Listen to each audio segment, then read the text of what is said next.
నమస్కారాలు నేను తెలియజేస్తున్నాను. మీ ద్వారా తెలుగు వారందరికీ భోగి, సంక్రాంతి మరియు కనుమ శుభాకాంక్షలు కూడా మీ అందరికీ తెలియజేస్తున్నాను. అందరూ సుఖ సంతోషాలతో ఆ భగవంతుడు మనని ఆశీర్వదించాలని కూడా ఆ భగవంతుడిని నేను ప్రార్థిస్తున్నాను. అయితే ఈ సందర్భంలో రేపు 22వ తారీఖున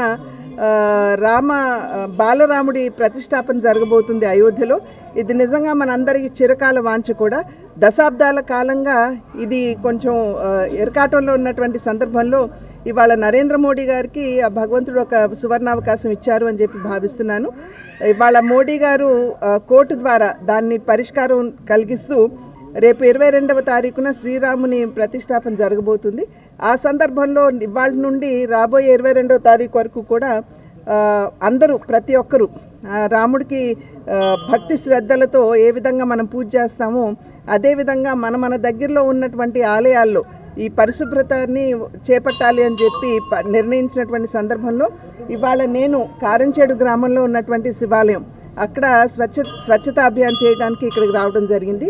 సంతోషం ఏమిటంటే మా మనవరాళ్ళు కూడా ఇవాళ ఇక్కడికి వచ్చి నాతో పాటు ఈ కార్యక్రమంలో పాల్గొనడం, అదేవిధంగా ఇక్కడ ఉన్నటువంటి భారతీయ జనతా పార్టీ కార్యకర్తలు కూడా ముందుకొచ్చి ఈ కార్యక్రమంలో పాల్గొనడం అనేది ఇది నిజంగా భగవంతుడు అనుగ్రహంగా భావిస్తూ అందరూ కూడా మరి ఒక్కసారి సుఖ సంతోషాలతో విరాజిల్లాలని చెప్పి ఆ భగవంతుని ప్రార్థిస్తున్నారు.